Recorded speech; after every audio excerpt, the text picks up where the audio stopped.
तुम्ही लोकांना आनंदी ठेवताना स्वतःला तर विसरत नाही ना? तर एक प्रश्न स्वतःला नक्की विचारा की शेवटच्यांदा तुम्ही स्वतःसाठी केव्हा आणि काय केलं होतं? इतरांच्या आनंदाची, अपेक्षांची आणि गरजांची काळजी घेता घेता आपण स्वतःला तर मागे टाकत नाही ना? आपल्यातील अनेक जण आयुष्यभर इतरांच्या आनंदासाठी प्रयत्न करत असतात. कुटुंब, नातेवाईक, मित्र आणि आपले सहकारी या प्रत्येकासाठी आपण काही ना काही करतच असतो. परंतु या धावपळीत एक व्यक्ती मात्र सतत दुर्लक्षित होत असतो, हेही लक्षात घ्यायला पाहिजे. आणि तो व्यक्ती म्हणजे आपण स्वतः असतो.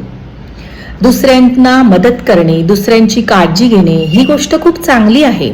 पण त्यासाठी जर स्वतःचा स्वाभिमान, स्वतःचा आनंद आणि स्वतःची शांती गमवावी लागत असेल तर थोडा विचार करण्याची गरज आहे. आपण नाही म्हणायला घाबरतो कारण समोरचे व्यक्ती, लोक नाराज होतील आणि आपल्याबद्दल चुकीचा विचार करत असतील अशी भीती आपल्याला वाटते. त्यासाठी आपण स्वतःच्या गरजा बाजूला ठेवतो.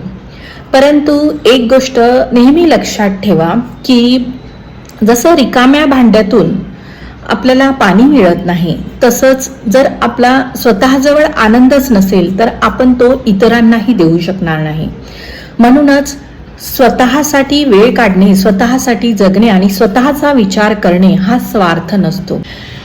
लोकांच्या किंवा इतरांच्या चेहऱ्यावर हसू आणता आणता स्वतःच्या डोळ्यातील दुःख लपवू नका.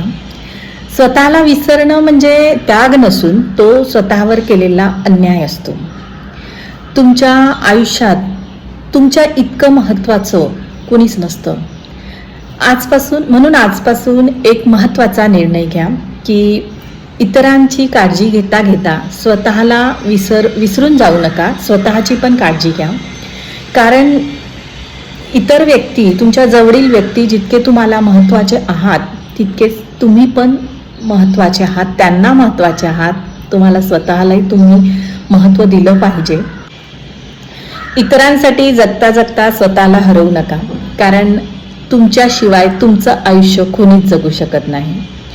आणि जाता जाता एक प्रश्न तुम्हाला करते की शेवटच्यांदा तुम्ही स्वतःसाठी काय केलं होतं? या प्रश्नाचं उत्तर मला कमेंटमध्ये नक्की करा.